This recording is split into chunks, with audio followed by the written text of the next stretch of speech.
Bapak karena saya pengen tahu. Benar gak kan Bapak di samping beliau kan? Iya.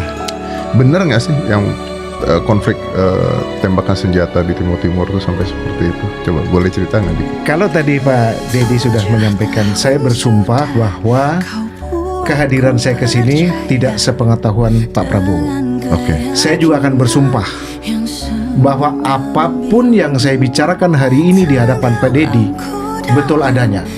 Dan boleh diklarifikasi, semua orang boleh mengundang saya apabila nanti apa yang saya jawab dari semua pertanyaan Mas Dedi itu saya berbohong. Oke, berarti tidak boleh ada kebohongan di sini. Tidak ada bohong. Oke, Ya. coba Pak ceritain dulu. Saya banyak pertanyaan nih, karena nanti soalnya kan tahu sendiri ada positif ada negatif gitu ya. Iya. Nah, baku tembak di Timur Timur.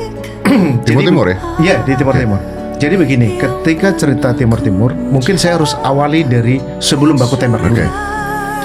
Jadi pada saat itu beliau menjabat sebagai Komandan Batalion Infanteri Lintas Udara 328. Oke. Nah, saya ikut beliau itu di tahun 1985 dari sejak beliau menjabat sebagai wakil komandan. Beliau wakil komandan, komandannya bergeser, dimutasi. Pak Letnan Kolonel Infanteri Supar Prasetyo digantikan oleh beliau. Oke.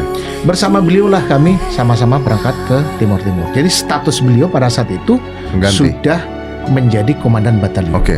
Beliau bersama pasukan naik kapal 503 sampailah ke Timur Timur. Oke. Baru setelah beliau sampai 1 bulan di sana, saya menyusul. Nah, ketika saya menyusul, saya bertemulah dengan beliau. Nah, bagaimana dengan pertanyaan tadi terjadi proses tembak-menembak dan sebagainya?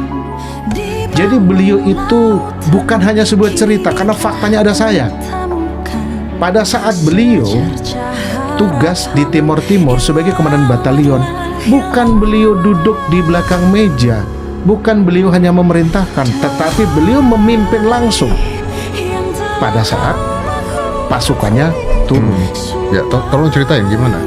Ketika pada saat itu ada perintah untuk kita setiap malam itu ada jam malam dan tidak boleh yang namanya pasukan itu malam hari tanpa perintah itu keluar dari markas.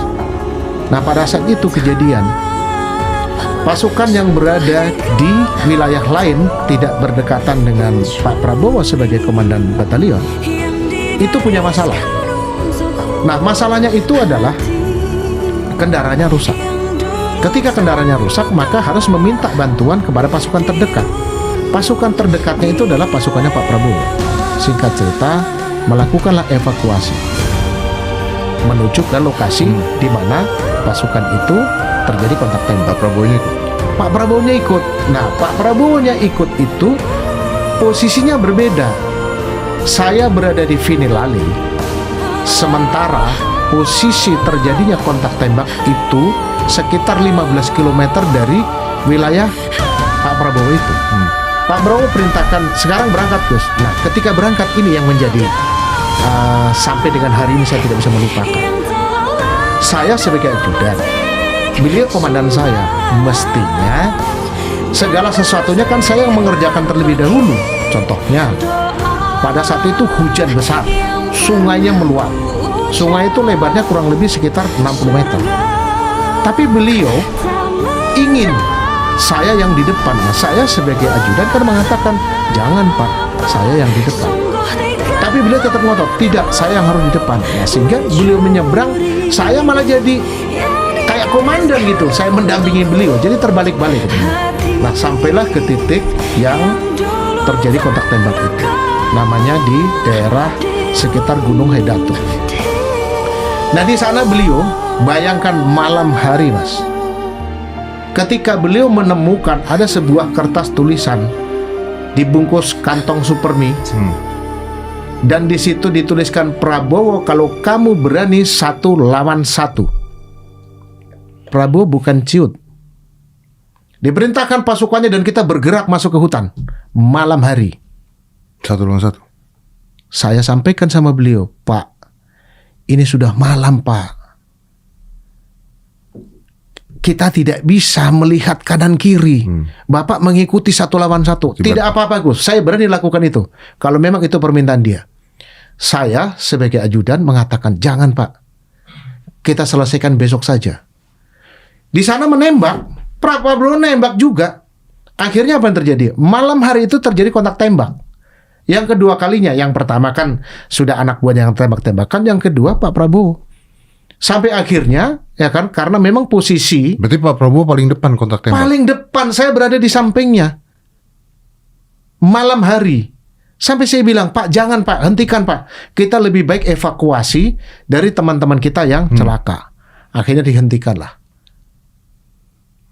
Akhirnya kembali lagi mengevakuasi yang terluka tembak pada saat kejadian di awal. Kalau cerita yang di helikopter turun tuh benar? Helikopter turun tuh begini ceritanya. Ini satu perbedaan yang mencolok, tetapi masih posisinya juga di Timur-Timur. Jadi pada saat itu saya masih ingat Panglima Komando Operasinya tuh Jenderal Mulyadi. Jadi beliau itu komandan batalion, kan di atasnya ada panglimanya juga ya, ada komandan sektornya juga. Singkat cerita, tim Delta dengan tim Alpha. Tim Alpha itu dipimpin oleh Pak Sumantri, tim Delta dipimpin oleh Pak Bandri. Kontak tembak dengan Raja Mihara. Kontak tembak dengan Raja Mihara ini, mereka meminta bantuan kepada posko. Disikapi oleh Pak Prabowo, sehingga akhirnya Pak Prabowo memerintahkan semua jajarannya untuk bergerak di sana. Tetapi karena heli pada saat itu kita bisa komunikasi dengan penerbat hanya 1 unit, sehingga heli itu diisi oleh pilot, co-pilot, Pak Prabowo, saya, dan pengawal. Pengawalnya ada 2 orang, jadi sekitar 5 orang. Nah, ketika kita terbang, kita semua melihat bahwa teman-teman kita di bawah itu sedang kontak tembak. Pak Prabowo sampaikan kepada pilot, agak turun. Akhirnya pilotnya turun. Setelah sudah turun, kita melihat secara langsung. Karena heli kita ini ditembakin, Pak Prabowo perintahkan mendarat. Akhirnya kita semua mendarat. Ketika sudah mendarat, kita bisa bayangkan, pasukan yang ada di heli, kan saya belum bisa kontak dengan pasukan yang di bawah. Kita bergerak membantu pasukan yang di bawah menyerang. Prabowo di sana. Prabowo yang memimpin langsung. Itu luar biasa. Berarti kemungkinan beliau tertembak juga banyak. Sangat mungkin. Musuh itu kan tidak akan pernah memilih, ya kan? Siapa yang harus ditembak? Ketika sampai di posisi jarak tembak, pasti dia akan tembak. Dan biasanya yang diincar adalah komandannya. Jadi beliau tidak di belakang? Tidak di belakang. Saya yang menyaksikan langsung. Sampai teman-teman saya yang kopi Delta sama kopi Alpha itu berteriak-teriak. Jangan maju gue, jangan maju. Nggak bisa, karena komandan maju nggak mungkin saya nggak maju. Akhirnya apa? Kita menjadi formasinya sebar lebar. Oke. Saya tuh pernah baca bukunya, tapi waktu itu saya tanya dengan Pak Prabowo cuma ketawa-ketawa aja pada saat di podcast. Ketika beliau itu, kalau nggak salah, Pak Syafri ya, yang di sniper. Bener nggak ya? Ya, di sniper, terus Pak Prabowo-nya maju untuk nyelamatin. Kalau pada saat kejadian itu, saya tidak bisa melihat secara langsung. Tapi ceritanya tahu nggak? Tapi ceritanya benar itu ada. Benar ya? Benar itu ada. Jadi ketika ditembak oleh sniper, ya kan, ada satu anggota yang terluka dan Pak Prabowo lari mengejar untuk menyelamatkan itu. Sebenarnya kalau sniper melakukan tembakan yang kena. Berikut bukan kena lagi, lebih dari kena, karena kan biasanya kalau sniper itu dari jarak jauh dia sudah terbidik. Iya. Berarti pada zaman ya, pada saatnya, iya, beliau ini komandan yang turun ke lapangan dan peduli pada anak buahnya. 100% peduli.